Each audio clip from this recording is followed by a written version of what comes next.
I'm Nick Seco from HomeRight Windows and Doors, and we're located in Waynesboro, Pennsylvania. So we do vinyl replacement windows, we do steel and fiberglass entry doors, we do aluminum storm doors, and we do sliding patio doors, all made by Provia. The windows are a vinyl replacement window, and it could be anything from double hungs to casements to bay and bow windows and everything in between. So when somebody calls in the office and needs an estimate, they get Roxanne on the phone typically, and she would schedule an appointment for me to come out and take some measurements, provide some literature, go through what options we have, and then I would follow up within about 24 to 48 hours with an estimate with all the details of the products as well as the installed price. I find that we're typically much more affordable than the companies that you see advertising on TV or in a lot of other places. If they're spending a lot of advertising dollars, obviously they're passing those costs on to their consumers. You could go to our website at homerightwaynesboro.com, or you could call us at 717-749-4874. Local and live, covering Franklin and Washington counties, it's Let's Talk TriState with Tiny and Katie. Welcome back to Let's Talk TriState, all powered by HomeRight Windows and Doors, the right choice winner in the 2024 Best of the TriState, and they are in Waynesboro. Our next guest today from the Tuscarora Area Chamber of Commerce, who we haven't seen in quite a few months now. It's been several months, We have Kendra Thompson. You're the executive director, and you're coming up on a year with the chamber, right? I am, yes, in May. And so I know there's something else exciting that's happening in May that you're here to tell us about, the SpringFest. Yes. And this is a huge event for Mercersburg. Yes. Would you say this is the biggest event of the year? Actually, no, our Town Fest is the biggest. Okay. SpringFest runs second. It's a little bit smaller, but it's still a really big event. So what can everybody expect at the SpringFest? So we've got roughly about 65, 70 vendors right now. We're still taking more, vendor applications. So if anybody's interested, please contact the chamber. We'd be glad to have you. But we've got several vendors coming. They line all up and down Seminary Street. So we have West Seminary closed off and East Seminary closed off. And so it's just a really nice local downtown festival that we do. And hopefully we have good weather. I'm hoping it'll be nice. It's been so unpredictable lately. Yeah, exactly. And I know when we had Town Fest last September, it had rained for like 2 weeks straight. And luckily the clouds went away and we had beautiful weather that day, but it was a little nerve-wracking. Yeah, it can be dicey, sure. Yeah. So we're hoping SpringFest will be really, really nice. But the festival itself starts from 9 a.m. until 3 p.m. that day. It's on Saturday, May the 10th. And we're really looking forward to having some new vendors there. I'm new, but I do have an opportunity to see past vendors who have participated. You were there last year for it. Yeah, and so I've got a lot of folks coming in from all over. I mean, from West Virginia, from I think I have a lady coming in from Ohio. I've got folks coming in all over for these vendor booths, which I think is wonderful. Yeah. Because I think it's great to have our regular vendors that always come. I love having them, but also to spice it up a little bit with some different variety. So we do have quite a few. As far as vendors are concerned, the array of different types of crafts and products. We're going to have several woodworking folks there that do, which I love. I love that they do everything by hand and they create fall decorations and Christmas and all that stuff. I love that stuff. I love anything that everybody can't just go get at a store. Yes. Something unique. Something very unique, yes. So we have several of the woodwork vendors are coming.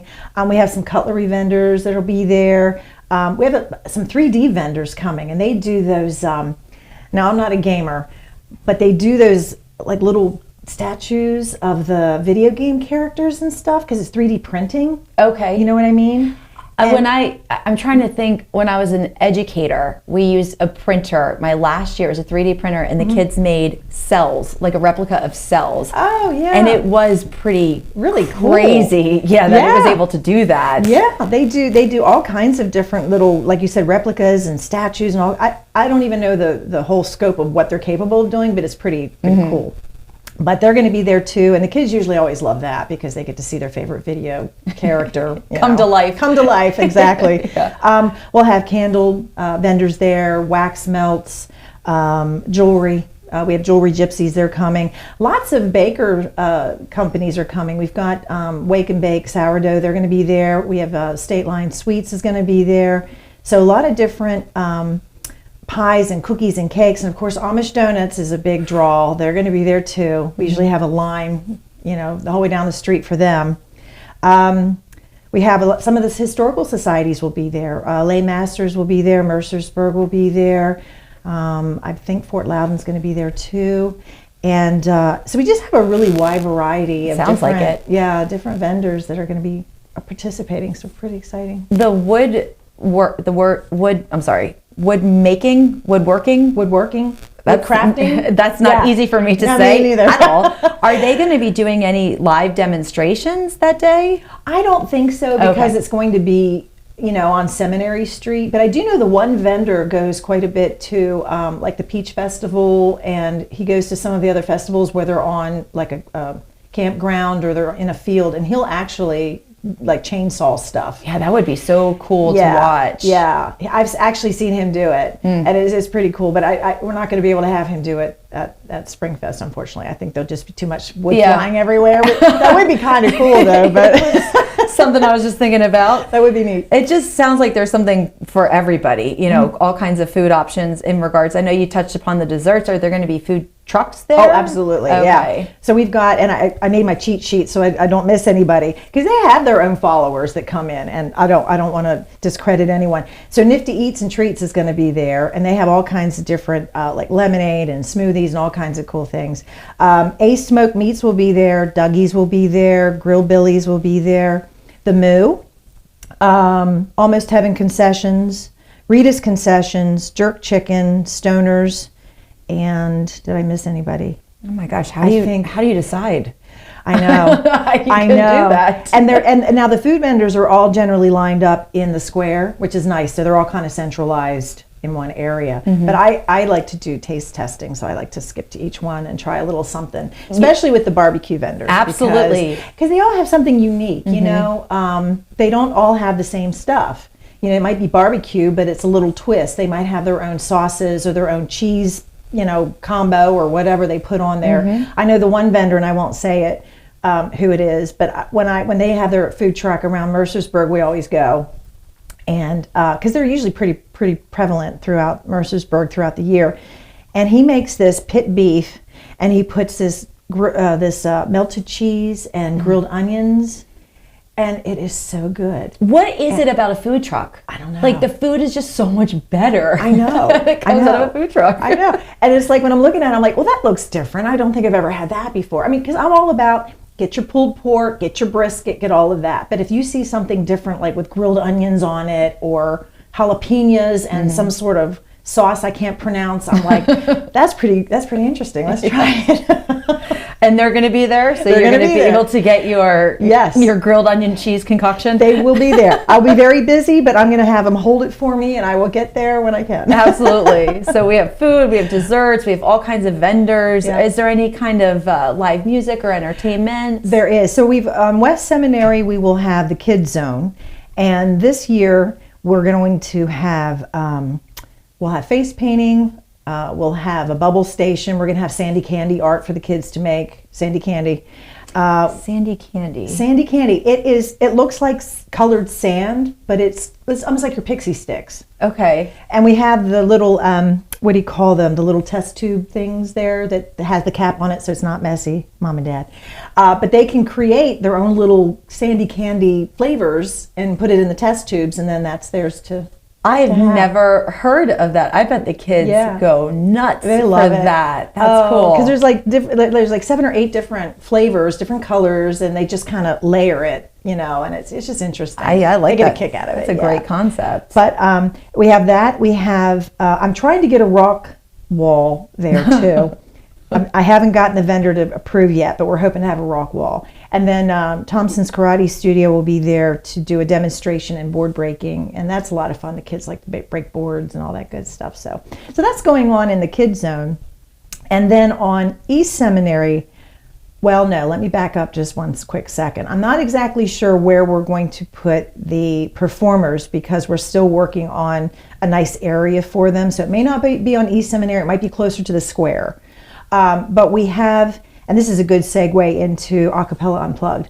So I'll kind of explain what that is. We're going to have past contestants from Acapella Unplugged do our live performances at SpringFest. So there will be acoustic performances throughout the day.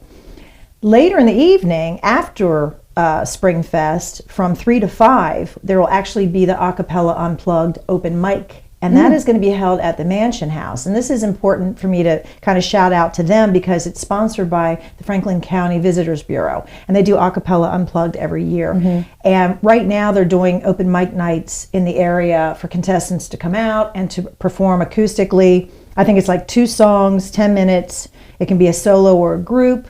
And it would be acapella. Of course, unplugged. You can't have any electronics there. Bring your instruments. There won't be any microphones or electronics at all. So it's just straight acoustic, pure sound. And so anyone who is interested in becoming a contestant can actually register at the Franklin County website, Visitors Bureau website, and they'll just come out. It's from 3 to 5. They'll do their sets. And then I don't know how the judging is going because the chamber's not actually part of that aspect. But once the judging's completed, then they start first rounds in, I think, June. And it'll be at the Capitol Theater. And the public is welcome to come. It's free. It's even free there at the Mansion House that day after SpringFest. But they'll do final rounds. And then I think the last round will be in July at the Franklin County Courthouse. So it's a pretty neat event that they do. Is there a prize at the end? Do you know? Is there a first place prize? Something? Yes, it's all on the website. I'm sorry I don't have all the specifics on that, but yeah, I think they do have some sort of prize, cash prize or something. I can't say with certainty, but I think. To be a contestant, to sign up, is it free? Yeah, as far as I know. As far as I know. You probably should have some kind of singing ability. Yeah, or even just playing. You know, I don't even know if you have to sing, but it's a really interesting event that they hold, and I was really honored that they wanted to do an open mic during SpringFest. Yeah. I think that's a great time. It's a great way to just keep the fun going. Yeah. You know, 3 to 5 is still early on a Saturday. It is. And then immediately after Acapella, of course, the Mansion House is open, and they'll have bands playing in the evening. So it's kind of like an all-day party. I love it. Yeah. Now this houses a couple thousand people, right? Over at the Mansion House? No, the SpringFest. The whole SpringFest. Yeah. Oh my gosh, yeah. Where does everybody park? Well, so you can park behind some of the churches on Seminary Street. You can park along the road there where Mercersburg Elementary is. We have a parking area called the Hitching Post, and that's also down off of Seminary, off of the alleys. So, and you can do on-street parking as long as you don't park rural. I mean, well, you can park close to the square, but I mean, we'll have the traffic police there, fire police there, kind of monitoring. Facilitating. We can't close 16 down. We still have to keep it open. It's a main road, and we have, traffic back and forth. But yeah, parking's not too bad. There's several different parking areas, and I actually have a map on our website too if anybody's looking for parking spaces, but it's not too bad. I always think about, that's always top of mind for me whenever I go anywhere, parking, because it sometimes can really stress me out. So it sounds like you guys have that covered. We do. What is the website if somebody wanted to go and get more information? It's tachamber.org.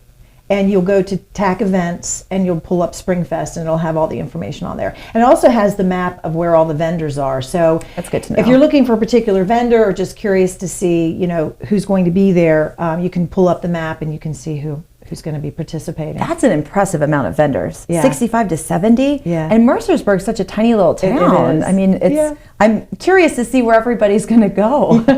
Well, the cool thing is that, since they're pretty much flushed up against where the sidewalks are, that constant flow of people up and down the street, it gets crowded, and that's great. Sure. We want that. But, it's always been a really fun little festival. They've been doing it for years. I want to say it's been 18, 19 years for SpringFest. Townfest is like 46th or something. Oh, wow. It's been a long time. You know what bums me out, Kendra, is I actually put in an application for an apartment on Seminary Street Oh, did in you? Mercersburg about 2 months ago, and somebody snagged it before I was able to. Really? Yeah, before I was able to get in there. Oh, wow. Really yeah. cute little apartment Yeah. right on Seminary Street. Yeah, and I tell you, Perfect. real estate's tight in Mercersburg. It really is. But you know, it's really amazing. The town, the buildings that are particularly on Main Street, they don't tear it down and then put up a replica. It is the original building. Yeah. And I think Mercersburg has such a small town feel to it. I mean, obviously, all small towns have that particular feel, but there's something really, it's like more powerful and prominent when you get into Mercersburg. I love it down there. Parking my car, going to some of the restaurants, grabbing a beer. It's really a really quaint, beautiful little town. It really is. I love Mercersburg. It is. So we've covered a lot of the SpringFest. Is there anything else about the SpringFest that we haven't touched upon that you want to make sure everybody knows about? The only other thing I wanted to mention is that the First United Methodist Church is going to be holding their yard sale, and it's in tandem with SpringFest. And by the way, there is parking at the church too. You can park at United Methodist. But they're going to have a yard sale. They usually do that every year, and they'll also have some baked goods in there too. So it's always nice to help support the church. And we'll have other churches that are actually going to have booths at SpringFest, so you can go visit them and see what they're offering. And then when SpringFest, wraps up, then you are looking forward to a golf tournament that will be coming up in August. August. So then could we have you back closer to the Golf Fest and we can get into that and talk more about that tournament? Yeah. Awesome. Now, one more time, Kendra, before we wrap up for today, the website, if somebody wanted to go one more time and check everything out wherever they go. They would go to tachamber.org. Okay. And we've got lots of different information on there, not just about events, but if anybody's interested in joining the chamber, please get in contact with us. I would be the person you speak to. We'd be glad to have you. And you still have room for vendors, did you say? Oh, we still have room. Perfect. So that could be also where you could go to fill out an application. Is that right? Yeah, absolutely. Awesome. Yeah. Well, thank you, Kendra, for sharing that information and thank coming you. back. We Appreciate always love it. having you Yeah, here. love being here. Thank you. We'll be right back with Let's Talk Tri-State.